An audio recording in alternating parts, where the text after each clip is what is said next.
have time left at the end, I'm happy to pose your questions to our panelists. So please be sure to use that feature throughout the session. Our DARPA Connect team will also be sharing some links to resources in the Zoom chat throughout the session, and the session is being recorded. So those links and the recording will be available to you after the session concludes. All of those items will be available to you on darpaconnect.us in the same location that you used to access today's session. So you'll be able to log back in and access all of those resources from that same spot.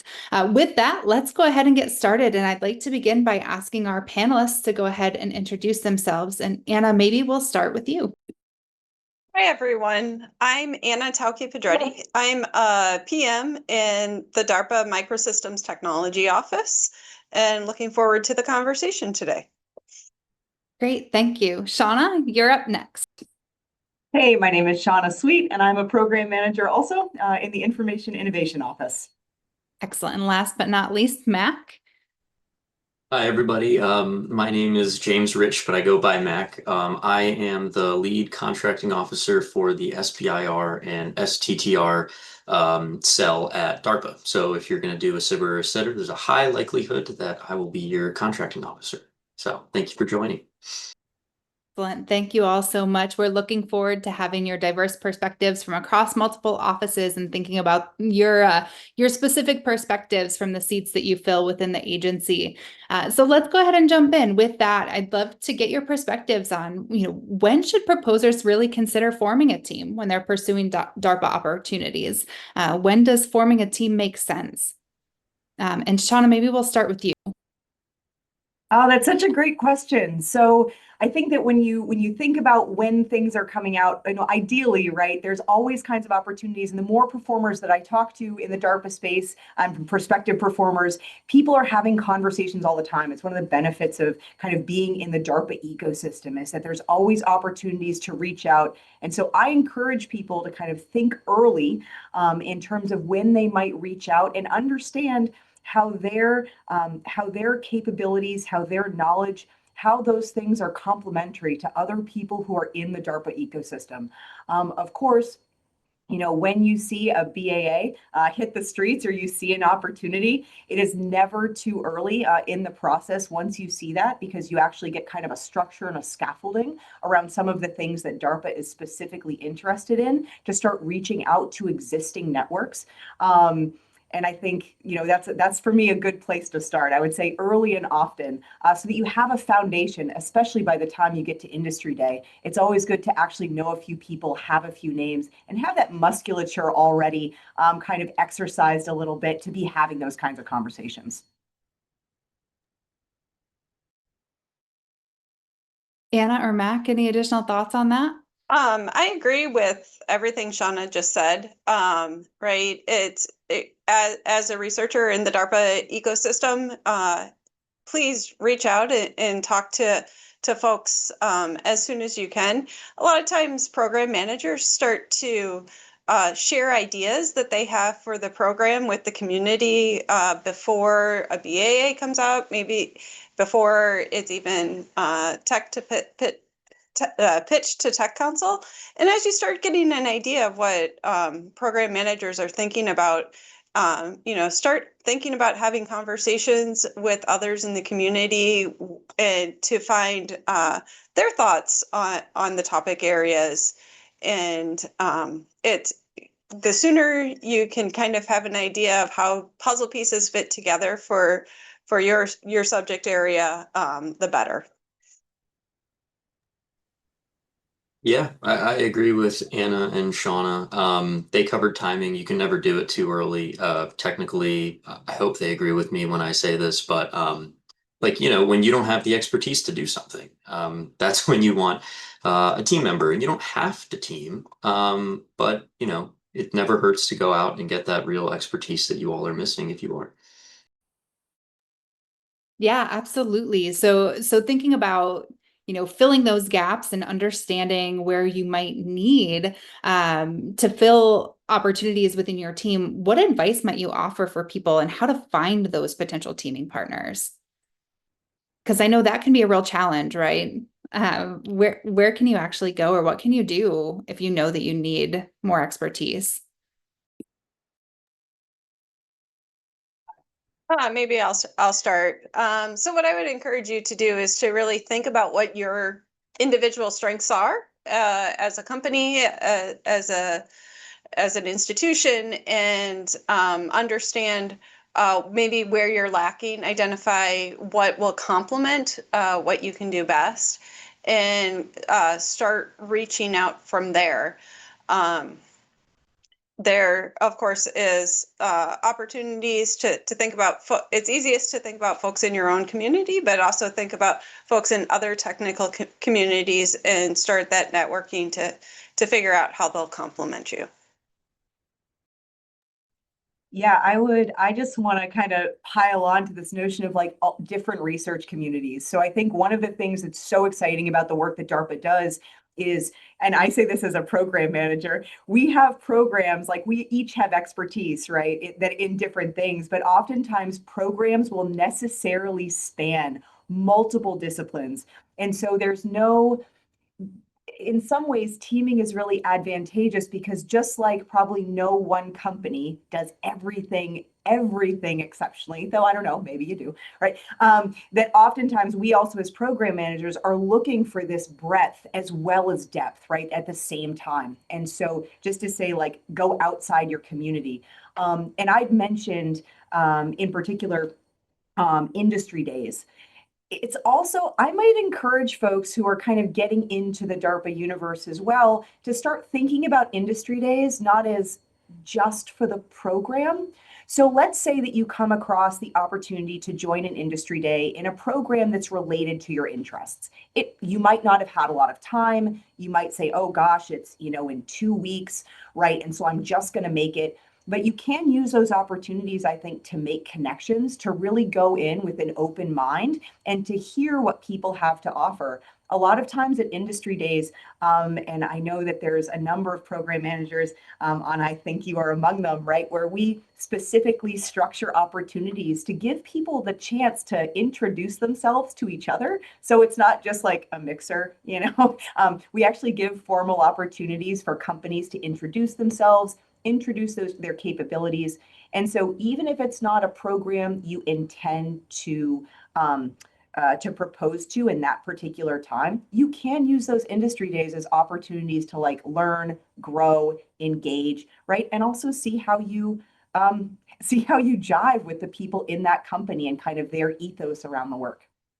Absolutely. And maybe let's dig into that thought a bit more. So industry days and proposer days, we've kind of touched on those at a high level, but I'm wondering if we can dig into in a bit more detail, what are they and what should people be watching for? How can they get involved and how can they really leverage some of those opportunities? So Mac, maybe I'll start with you. Can you give us some more insight into what those events are? Yeah, so industry days are Shauna did a good job of covering it. Basically, the PM lays out their vision of the program, and I think it is really beneficial because you can only take so much in when you see the BAA and or any solicitation, and it's just on paper. I think the PMs really have an opportunity to give it life. You all can understand much better what they're looking for. And even with that, maybe it also improves who you're teaming with or who you're talking to, because it could give you a better understanding and you could say, oh, I thought I was going to need this expertise, but I actually think I might need this.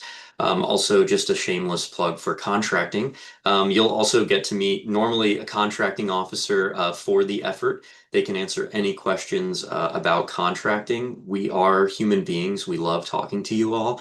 And you also might be able to meet some security people if that is an element of the program as well.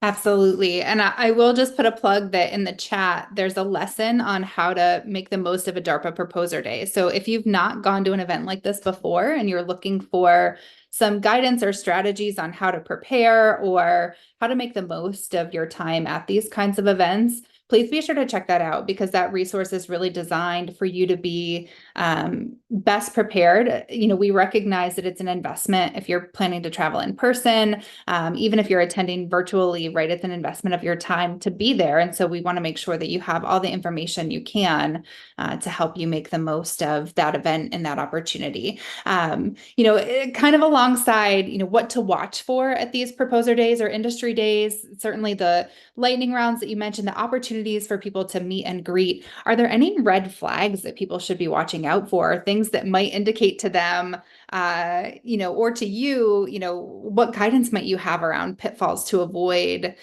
through those engagements as they're looking for teaming partners? And Anna, maybe we'll start with you.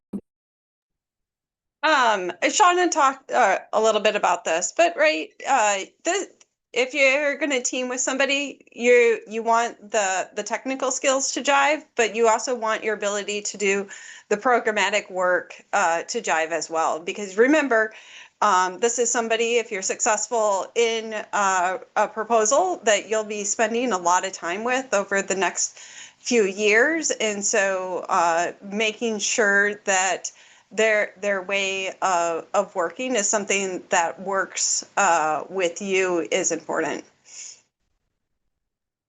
Absolutely. Shauna, go ahead.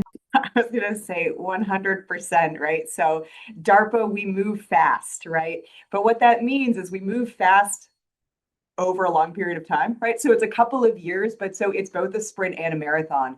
And so that really does mean, I think, notably at industry days, we do talk about like the technical depth. You have opportunities to engage technically and ask questions, but also it's an opportunity to see programmatically, right? How do we as program managers seek to structure the effort? And that's really something to pay attention to. And it's probably something you want to attune to when you're there, because there's going to be aspects of programmatic execution that you might want to think about, right? How are we actually going to do the work? And so some of the red flags you might look for is, right, if it's just someone that you don't jive with, right? It's someone you don't work well with, but also know yourself and know what you need. So if, for example, you're a company and you're really new to the space and you don't know what it means to get right a DARPA network deployment on site, you don't even know what that means, right? What is a new site deployment, right? An FSO, what is that, right? If you're having those kinds of conversations, know what you need. And if somebody can't answer your questions, that's probably something to kind of think about. And also, if you're looking for folks and you're looking to engage as a partner, I would encourage you not to be your own red flag. Don't worry, like we are very approachable, right? Contracting folks are very approachable. We all want to help. And so when you engage with folks in a teaming opportunity, I would encourage everyone to listen first and approach with curiosity, right? Ask questions. It's not a sales pitch. Everybody who comes to the DARPA Industry Day brings capability, brings an interest, brings a lot of enthusiasm and various kinds of, again, capabilities and strengths to the work. And so make sure when you engage, just like you would want someone to engage you, how do we work together? How is it a partnership? Vice a kind of a different kind of arrangement. I would encourage you to think about that. Just kind of like Anna said, giving a different flavor to that answer. Yeah, absolutely. And so one of the questions that we've received in the chat, and I think it's a great follow-up is, as we're thinking about how to continue that engagement, is there a way to find out who went to an industry day or, do you all ever publish the information on attendees? How does that type of follow-up happen? Can you share some more insight on that? I mean, I was going to say. Go ahead. Oh, yeah. I mean, so it depends, right? So it depends on the nature of the industry day. So sometimes we will collect like a single point of contact. But just like any single point of contact, right? Sometimes that works and sometimes it doesn't. But that's why often also at industry days, there are opportunities to connect with folks. So there is a lot of exchanging of business cards that happens at industry days as well. So if there are particular people, oftentimes companies will bring a range of folks to an industry day depending on the nature. So they'll bring folks who are more kind of on like the technical side, people who do execution, people who do program management. and that you also might get some folks, right, that are a bit higher up in the organization and have kind of cross office responsibilities. And so I would say you can rely on a published list, but it also might be very advantageous for you to make specific connections during the down times, if you will. And just real quick, I would not rely, we do publish everything Shauna and Anna have said is correct. But we do also give people the opportunity to not share their information. So even if we collect it and we do send a list out, there is a chance that people who were there select the option to not have their information shared. So like Shauna said, networking during the downtime is really crucial. Yeah, I I I I think I'd also like to share that, a lot of times people think industry day or proposers day is really, to hear the PM speak from the PM point of view. We really see this as an opportunity to give people the opportunity to form teams. And so we pay particular attention to how we can structure the day to encourage that interaction and to share what people's strengths might be and what they're looking for in a team. Maybe that's through lightning rounds, maybe that's uh, through poster sessions, but know that PMs are trying to provide that opportunity, and that's in part what those days are there for. They're not just to hear us talk. Absolutely. Oh, go ahead, Shauna. I was going to say, I kind of want, it's not precisely about teaming, but it's maybe also something to keep in mind when you're thinking about teaming. Keep in mind also, DARPA is very much, and this is one of the reasons I love it here, it's very much a research community. So in addition to the fact that you are going to be one to identifying people potentially, right, that you want to team with on your effort, when you go to these industry days, I would encourage you also really to cast a broad net in terms of who you talk to and like what they're saying, because also a DARPA program involves many of the people that you will see in that room. And because of the design of many programs, as execution occurs, you're going to be working with them. That's also something to keep in mind. So even though you're thinking probably about your specific team and your specific technical approach, what you need programmatically to buy down risk, it's also worth noting that sometimes having more conversations is also really advantageous, because really everyone in that room could be part of your broader, right, program effort as you go forward. Absolutely. Oh, go ahead, Mac. Sorry, along that line, you may not be part of a team that submits a proposal, but things change in the execution of those efforts. And, maybe part of that team drops out and they need, a new subcontractor. If you all have the connections, you can step in. So don't think that the only time to network and team is at the beginning. Things are constantly changing at DARPA. Programs are very dynamic. So a broad network is fantastic. So speaking of timing, this is a question that we get a lot through DARPA Connect. I've seen some of this coming into the chat as well, but how early do teams need to form before applying for funding opportunities to really position themselves for success? Anyone want to jump in first? Anna, all you. Sure. So I would say when you submit a proposal, right? Like we want to see the team in the proposal rather than we know we'll need somebody here, but we don't know who that person is. Because as we read proposals, the one thing that the review team looks for is that the proposer has thought deeply about the problem that we've put forth. And so, just as important as crafting your technical solution is crafting the programmatics around it to make that solution executable. And so we do want to see that you have your team formed when you put in a proposal. That said, DARPA moves fast, and we try to move fast, in contracting as well, and in the selection process.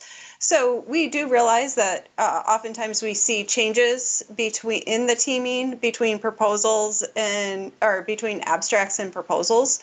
But the most important thing is read that BAA and understand what's required. But right, there's a lot of learning that goes on as you start writing your proposal and realizing the holes you have to fill.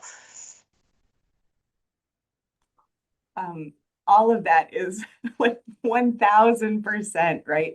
I think that the point you made, Anna, that right, we are building programs that inherently are technically challenging.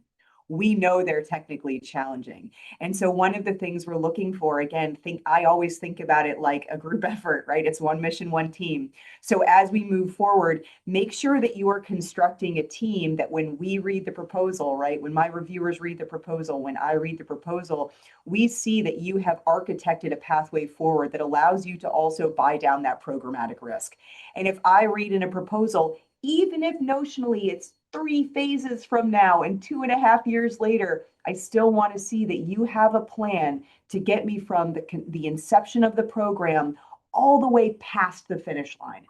And so having that level of detail, we're going to look for the same amount of detail and concreteness in your technical approach and your technical rigor as we're also going to look for in terms of the programmatics and the structure. Both of those things matter to us, which I think in terms of timing is also something to understand. Different companies have different requirements in the performer base for what it's going to take to actually have an open conversation about maybe what you've done on IRAD, what work is currently ongoing, right? And so it may require, just for awareness, that in order to team or to partner with some companies, you may need to undergo some paperwork, right? Some process. You might have to sign an NDA. That's really something to bring up front, knowing what the timing is, right? And as Anna said, to get to a compliant proposal, because you have to have a compliant proposal if we are going to review it. So understand what those compliance requirements are, know your timeline, and maybe there might be some companies that it would be a great fit, but the timeline's not going to work. That is potentially an option, which also goes back to, right, have conversations early, reach out, team early and often, if that's something you want to do. Absolutely. So you touched on this a bit, and I just want to, clarify when it comes to your project life cycle then. So maybe it is a 3-phase initiative and it's going to be an extended process. How can that impact decisions about teaming? Do you need the same level of concreteness for what would be, phase 3 years down the road potentially versus phase 1? Or, can you speak to how timing might impact teaming decisions in the project life cycle? So I can give my perspective, right, which is one perspective. So I mean, I recognize that it's hard. I mean, I have a hard time planning what I have for lunch tomorrow. So I understand that, right? Like looking forward the future is not like without challenge. But I think that as you think about teaming, right, know that these are potentially long-term relationships. It's also really important, I think, and I feel like, Mac, you might have more to say about this, in terms of like who is the prime and who is the sub, what's the complexity of the team. And some people, when they think about who they want to partner with, right, they may be thinking about, right, like that certain companies may very well undergo organizational changes over the duration of the program. If that's a showstopper, then that's something to consider. So for me, though, when I read a proposal, I'm going to be looking for a statement of work. I'm going to be looking for a teaming plan. I'm going to be looking for an execution plan that is just as concrete on day one as it is, right, 2.5 years later, because I need to see that you've architected that. And it doesn't mean that things don't change. All plans are just plans until they're executed, right? And so, but we as program managers, we will help manage that uncertainty. We want to see that you understand that you are really building that roadmap for yourselves. Yeah, that was great, Shauna. And from a contracting perspective, like we have to see that as well. And what you said about the statement of work is that's what we are really looking for. So you will propose a team, and you'll have those teams priced out, whether it's phase one, phase two, phase three, or like past the finish line, like Shauna was saying. And we are going to look at that plan that you proposed. That might not be perfectly executed as things move along because things are very dynamic at DARPA. But like Shauna said, is we are always going to work with you. But from the start, we have to know that you have a plan. We have to know that you have a budget. And all of that is going to help us make sure that the SOW you created is correct. And that's ultimately what you're on the hook for. How things change, how your teams move around, that's really something for you all to manage. So you have to have a good plan at the start, but we know things could be dynamic as they, progress. Absolutely. And the other thing, so I completely agree with what you heard from Mac and Shauna. The one thing that I would also point out is, as you're looking 3 years into the future, what now may be a lab science experiment in the lab may be a transitioning to commercialization. And if you can think about what that pathway is and maybe include that as part of your teaming plan, that's super useful in understanding, where the technology is going to live at the conclusion of the DARPA program and how you're thinking that it would integrate into a commercialization plan or a larger plan within your company. Excellent. So that's a question we actually got in the chat too. So I'm really glad that you brought that up. Shauna, you mentioned the finish line. And so it sounds like it's also really helpful to think about what happens after DARPA. And so when you say to include that information, do you encourage submitters then to be thinking about what other labs or centers or transition partners might look like after the DARPA phase is complete? Is that what I'm hearing you say, Anna? Yeah, that's what you're hearing me say. Also, understanding if you're in a organization where there's not a clear transition path, that you're going to have to try harder. If you're maybe in an organization where this would be your final product, it can be much clearer where that this is going to become a product. But if you then partner with somebody who maybe would be the ones taking that forward, that would be part of that life cycle plan that Shauna was talking about, of being able to clearly see where the finish is and having maybe that transition partner, if that's maybe industry on your team from the get-go, really provides a pathway for that. And seeing that written up in the proposal is always good. Absolutely. Okay. So one of the other things that you mentioned as part of your previous answer was, think about whether you're serving as a prime or a sub.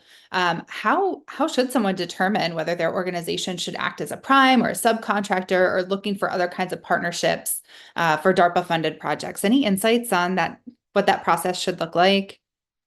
So I'll actually, I can jump in and speak to some of because again, like on so many things you said, I'm like, exactly. The other thing, so let's think about what Anna just said in terms of the fact that it might start as more like prototypey research, right? But then ideally, right, we want to cross that boundary from, is it possible, to heck yeah, it's possible, and let's do something about it, right? And so this is also something to note. Even though it's 3 years, you could certainly imagine the balance of work on a team, right, shifting over time. This is the other thing when you think about teaming. Think about the kinds of problems you want to solve and that you as a company are best oriented and kind of equipped to solve, right? If you don't have any, for example, in manufacturing, right, if you don't have any ability to make something, but you have the ability to say in a lab, do initial experiments, that might mean that you have a bigger role potentially at the beginning of the program, vice the end. And so the things you care about and your inputs might taper. Another company might have a very different profile. but there will be one. There will be one company who is primarily responsible for essentially organizing and orchestrating across the full life cycle of the program. And that company is the one who is responsible to us at DARPA for actually delivering on the contract. And so without getting over my skis into contract land, but I think for me, technically, right, what that means is when you're thinking about teaming, again, if you go to an industry day and you're like, I don't know what an infrastructure deployment is. I don't really understand what it means to make an S&T plan. What does that mean? Right? If the prime is responsible for the contract deliverables, so the technical deliverables, and they're also responsible for managing the program. And so thinking about who you want to be, if you don't want to be the one who is really primarily responsible to the government for delivery from day one to that endpoint, that the prime spot is probably not the spot for you. And also, if you're very new, depending on the complexity of the team, you really want to look to a prime, especially if the teams are complex or they are large. You want folks who have the organizational structure as well as the technical capability to do that work. Yep, I couldn't agree more with what Shauna said. And the most important part from the contracting side is you all are on the hook. DARPA has a contract with you as the prime. We expect you to perform the statement of work as we have contracted for. However, however you have to put the team together and however it evolves is totally up to you. So if you lose a teaming member and you can't replace them or replace the capabilities internally and you can't complete the project, you are held liable, not your subcontractors or anyone from dropping out. So, Mac, with that in mind, are there certain sorts of teaming structures that you see people using, and do you see some better suited than others for the types of work that DARPA typically does? I think it really depends on the effort, sort of, and this kind of goes back to the industry days. Like you should really understand the PM's vision. I can't say that there's a good teaming structure or a bad teaming structure. The great thing about DARPA is it's a competition of ideas. So whatever brings your idea to life that you think is the best idea, that's what you need to think about, your teaming structure and how it works with that. In terms of specific things and solicitations, I have seen PMs want something that is horizontally integrated. I've also seen PMs who really stress vertical integration. So you all need to understand the PM's vision, and Industry Day can help with that. And just so folks know, we do have within the teaming lesson on DARPA Connect some guidance about the differences between vertical and horizontal integrations and some considerations you might want to dig into more deeply there. So I would point you back. I see the team is putting lots of links in the chat. We're also getting some questions in the Q&A about whether those links will be available. They will, as will the recording. So we're looking forward to sharing all of the resources back with you at the conclusion of this event. So just rest assured that we'll make sure that you get access to all of this, and everything is available from the Learning tab in DARPA Connect as well. But Anna and Shauna, maybe from your perspectives as well as program managers,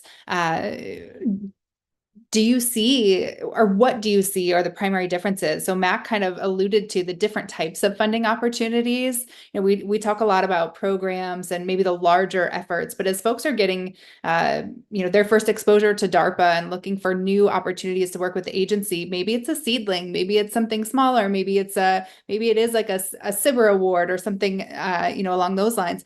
How does teaming work in those spaces? Or do you typically see people working independently for some types of funding opportunities versus others? Any insights you can share on that?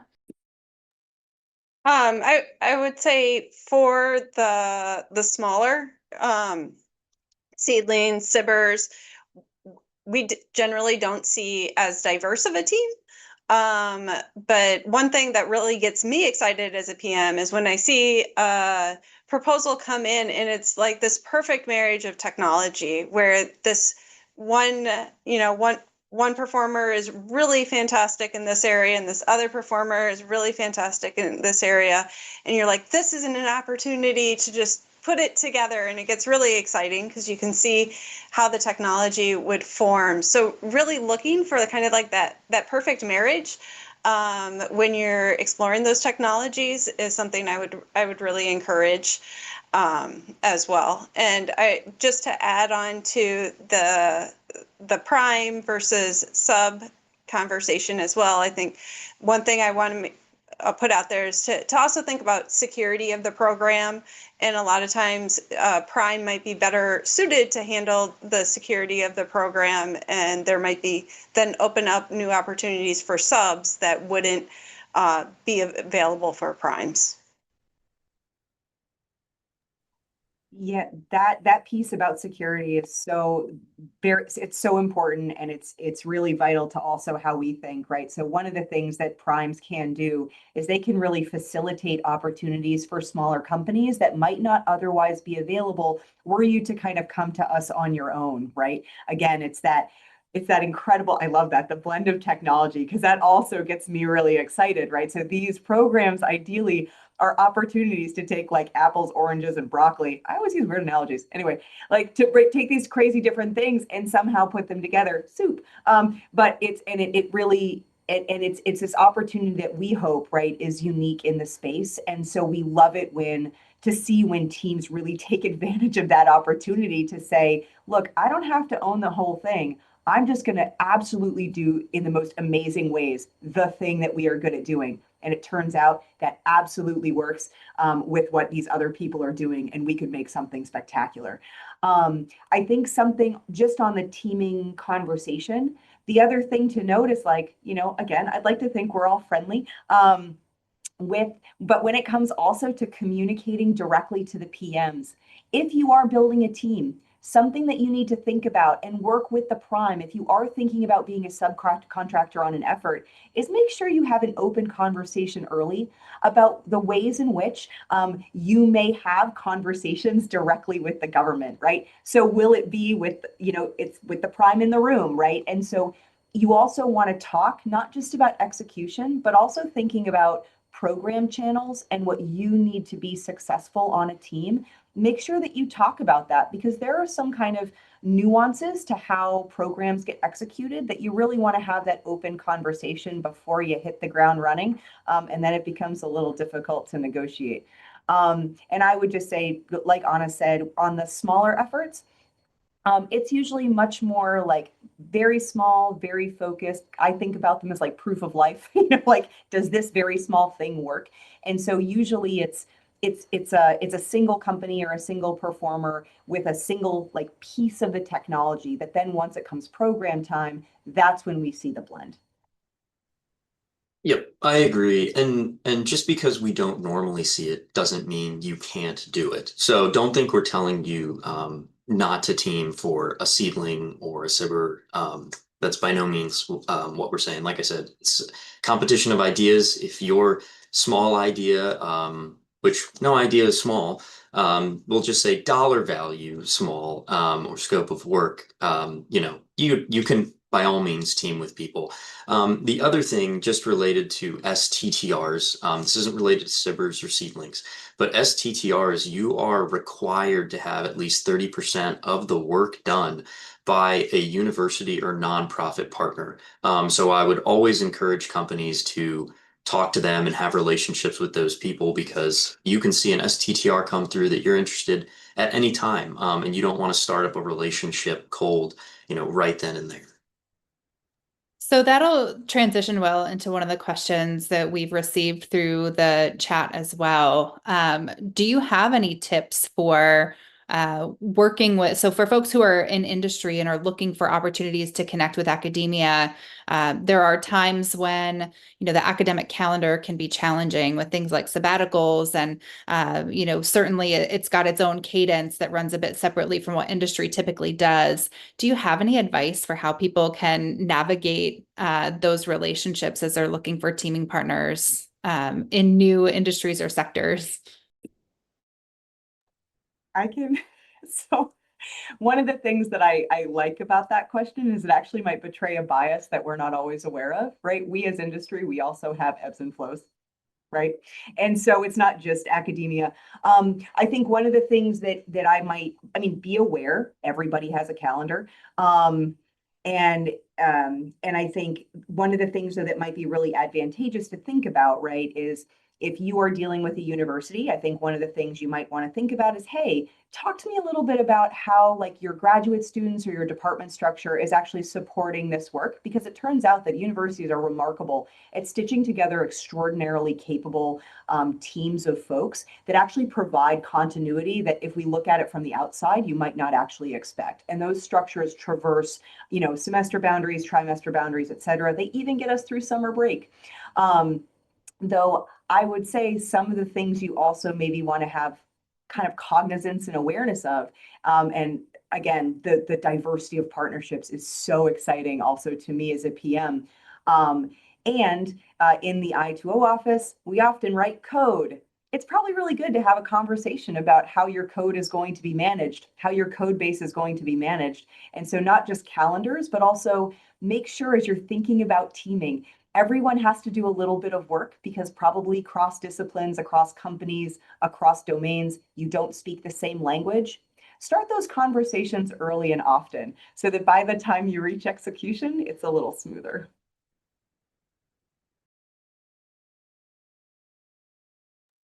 Absolutely. Okay. So you alluded to this earlier, Shauna, as well, but I'd like to circle back to this concept of privity of contract and how might that affect someone's teaming decisions, especially, as they're looking to make decisions about whether they want to be a prime or a sub and thinking about what agreements can look like.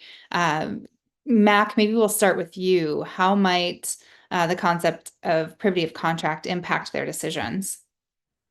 That is a very good question. I guess the advice I can really give is DARPA has a contract with the prime. It goes back to the prime being on the hook. We are negotiating with you. We don't negotiate with your subs. Your subs could fluctuate. With that could come change in cost. But we negotiate with you. You're on the hook for the statement of work, and you're also on the hook for the cost. So you need to think about that when you are creating a team. Maybe you have a team member who, they're very capable, but you think they're, coming in a little under cost. You should take that into account because we're going to put you on contract at that cost. And so if they drop out and you have someone come in who's more expensive, you all are going to have to try and figure out how you're going to rearrange or structure your cost to maybe realize some more savings to keep you on that budget. We can't help you negotiate subcontracts. We can only negotiate with you. So it's a pretty serious and big thing to be a prime. It's a lot of responsibility. So kudos to you all who are. Excellent. Okay. So we've talked a lot about different practices and strategies that people can watch out for. We've got about 15 minutes left. This, I think, is a good opportunity for us to maybe circle back to the actual proposal phase. I see some questions coming through about those proposals. And the question really is, what we've alluded to having a teaming plan. What practices really make a proposal stand out to you from a teaming perspective, and what should people try to avoid? Anna, maybe we'll start with you. Sure. So one thing I would say that really stands out is the clearer you can articulate how your team is going to work, the better. So having really well-defined roles for each individual member of the team, other than this general, they're good in this area, so we're gonna add them. There should be a specific reason that everyone is on the team and a specific reason why, a specific way that they're going to contribute to the overall technical vision. Other things that are, I would say, very comforting for PMs to see is a clear vision for how your team is going to execute. And this includes like programmatically, we're going to have meetings. We know that this is how we're going to share information. Getting up front as many of those small details, because as Shauna said, you probably don't speak the exact same language as everyone on your team. And it's going to be a little bit more of a lift than it would be for an individual organizational team. So it looks different when you team with others. And understanding that and having a plan for how you're going to overcome that is very useful. And so I think also highlighting how maybe your team has worked together in the past is also useful. Yeah, I can't say enough, right? That 100% again, what was just said. And I think one of the things that again, the exciting marriage between kind of technologies and companies and ideas. I love this because yes, DARPA is like this place of ideas. And I love to see that you are going to show me how you're going to bring the magic, right? But then how that magic is emergent upon a structure that you have intentionally crafted, right? So when you describe to me your team, right, when that gets laid out, show me that you can actually mitigate the risk of the additional complexity of multiple people on a team with the appropriate structure. So things that candidly are red flags to me in reading a proposal is if I look at the key personnel and how much time they have on hand, but the team is like 20 people, okay, being right, exaggeration, right? But if it's like 20 people on there and you only have small amounts, right, of managerial capability or small amounts of the people who are actually in the room and leading each of the teams, you're not showing me that your programmatic and execution strategy is commensurate with the level of complexity of what you're looking to execute. So seeing that a plan, right, that the plan you have actually matches your kind of, it not only matches the concept itself, but you are bringing to bear an awareness organizationally of what it's actually going to take to do the idea. Don't just have an idea, make it real and show me that you can do that. And so, yes, 100%, everyone on the team is meant to be there. Here's exactly why. Here's the structure. Here's how we're going to support, right? Here's how we're going to support each other to do that work. So things that, again, speak to me, right? What is your shared infrastructure? What is your strategy for managing that code base? What is your ability to have these meetings, right, together? Show me that you've done this before. And if a prime can speak to the fact, and again, it's not a no if it's not, if it's like, I'm new to this priming thing, all right, that's okay. It happens. But again, articulate what you're going to put forward to basically make the dream real. And that's always helpful to see. To add to that, I would say it also comes across not just in the programmatic part of the proposal, but in the technical part. If you see these very disparate ideas of what the technical vision is in individual sections, rather than a fully coherent technical proposal, that is also a red flag. So just as you've put together a story for how your programmatics are going to work, you should also, by this proposal time, be sharing the same technical vision of the overall project. And I would just add, and I'm sure Shauna and Anna have much better things to say about this, but you really need to have a relationship with your team members, because if DARPA has done a lot of oral proposals lately, and there are some oral proposals where people come in and they might have planned it all out over email, and it might be beautiful in the statement of work and execution, and then they turn it over to their teaming member, and it is just not there. Oral proposals are a great way for PMs to really flesh out, is this team actually going to work? So you all really need to have relationships and talk to them before you put together a proposal, because it could be good on paper, but in practice, might not be there. One of the things I want to mention too, as we're talking about, prime versus sub, is when we say prime in this context, it's not specific to the large primes, the defense prime contractors. So I'm seeing some questions coming through asking about, non-prime versus prime. So I think in this context, really clarifying that prime simply means the lead on the initiative, right? So it's not that they have to be one of the big traditional defense prime contractors. So just wanting to make sure to clarify that. But in thinking about what those teaming partners can look like, we're also getting a lot of questions about international collaboration. I'm wondering if you can spend a bit of time sharing your insights on that. So how does the inclusion of international or even non-traditional partners impact eligibility and risk for a proposal? It depends. Right. So, I mean, there are contractual considerations, there are security considerations. Also, as someone who's done international and global work, time zones, what a bummer. So right, there's a number of reasons why international collaboration is both incredible and enriching and deeply valuable. And right, there are going to be efforts at DARPA where where that's not going to be feasible. If you are including international collaborators on a team, this is actually where, so Anna mentioned security. This is where that's one of the places where it really does kind of tend to impact. So you want to make sure that the prime is deeply capable of managing and writing a plan to articulate, right, how that relationship is going to work and the relationship to the government and the relationship to the work. And so I think that it just places a bit of a different emphasis on what you require out of the person who is not the prime, but the lead on that contract effort. Yep, Shauna put it perfectly. And you'll know based on the solicitation, usually it's going to say in the solicitation who can and cannot be a part of the effort based on security determination.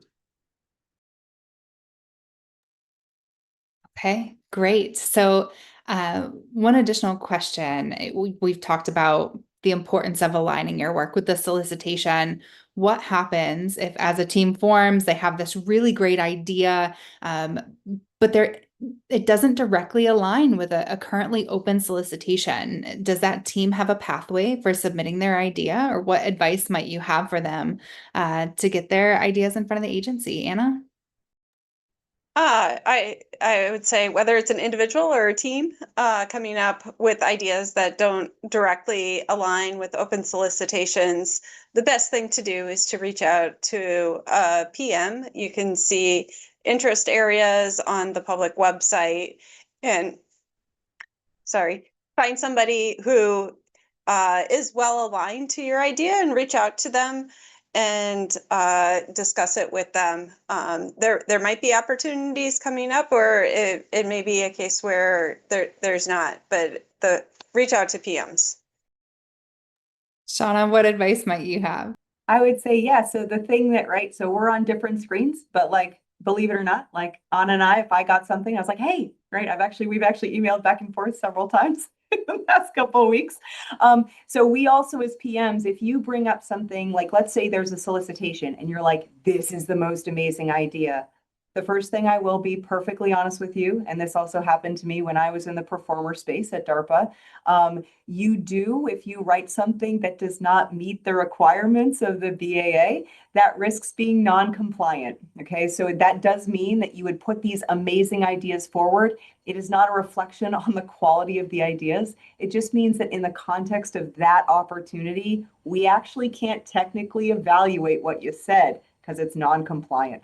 So if you do have ideas that are adjacent, tangential, like kind of, slightly off from where the solicitation is, 100% reach out to the PMs. And if we are not the people to champion those ideas, we are absolutely happy in the building to kind of make connections, to talk to you, to listen through it. So that's also an opportunity to say that's why early and often, because those conversations, I think Anna alluded to this earlier, we are coming up with ideas all the time. And so these are opportunities also to have conversations with us, to get to know us better, and to get to know the folks in the building better as well. Great. And I'll put in a shameless plug too, that if you're not sure which program manager to start with, DARPA Connect really can help to assist with that process. So I'll ask our fabulous moderator team to put the link in the chat for signing up for a one-on-one or an office hour with a member of the DARPA Connect team. And we can really help to point you towards which office and which program manager could be a potential fit, and to take it from there to get you those first touch points. We have just a few minutes left. One of the questions that's come up frequently here over the course of the conversation is, we talked about the value of proposer days and industry days through DARPA as an opportunity for teaming, but what other opportunities might people leverage, or where else might you recommend that they could network effectively to find potential teaming partners? Any strategies beyond just industry and proposer days that you might recommend for people to look for partners? And Shauna, maybe we'll start with you on this one.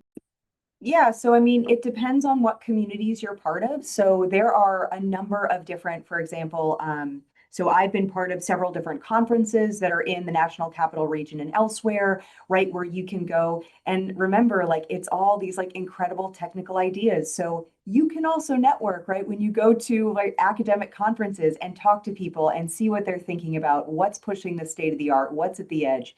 If you're already in the community here, you can also, for example, go to exercises, right, that are out there, go to demonstrations. And so I think, get in touch with people at Industry Day. And it's not just, the Department of Defense, but also there are a number of different opportunities in the federal government, say emergency services, right? There's lots of different ways that people are exercising innovative, creative, and pushing the edge with technology that are all relevant to how we're thinking about things. And so each one of those opportunities could be a chance. I was going to make a joke about coming to Compass Coffee, but you can certainly reach out in any of those opportunities, because it doesn't just have to be around a DARPA idea. It's really about coming together around the ideas themselves. And so any opportunity to do that. Yep. I also think, just a shameless plug for DARPA Connect, but DARPA Connect has in-person events, which hundreds of people go to. So I would highly recommend, if you can make it. I know it is a bit costly if you have to travel. I think that's a great way to network. Also, just real quick, going back to the contract thing, DARPA has every year we have an open solicitation for every single tech office. And DARPA Connect will certainly help you figure out which tech office you think is most applicable if you can't. But you can always put ideas into that. And they're very broad. So you can submit any ideas that you want that fall under those tech offices, and they will be reviewed. Absolutely. I'll also mention too that for any of the DARPA Connect in-person events, we also broadcast virtually. So be sure to take advantage of that opportunity, and you can use the chat to introduce yourselves there and make sure that you get the chance to network. But Anna, any additional thoughts on this that you'd want to share as well?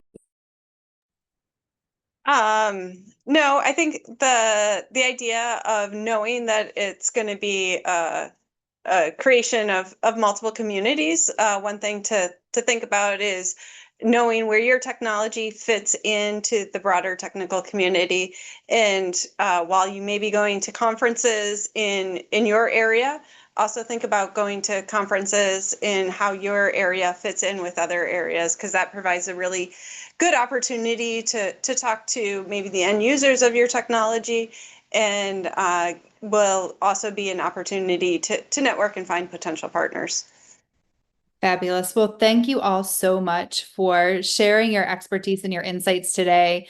For those of you in the Q&A who are asking about how can I learn about the upcoming proposer days or opportunities to submit proposals, I would encourage you to check out the open mic webinar next week, which will walk you through all of DARPA's currently open opportunities and the due dates on those, as well as the R&D opportunities page at darpa.mil, which is constantly updated with the current calls and is a great resource for you to leverage. So with that, one more time, I'll share that the recording and all of the links from today's session will be shared on darpaconnect.us once the session concludes. Thank you so much to our fabulous panel for sharing your insights on teaming. And thank you to all of you for joining us for this session. We look forward to seeing you at the next DARPA Connect event.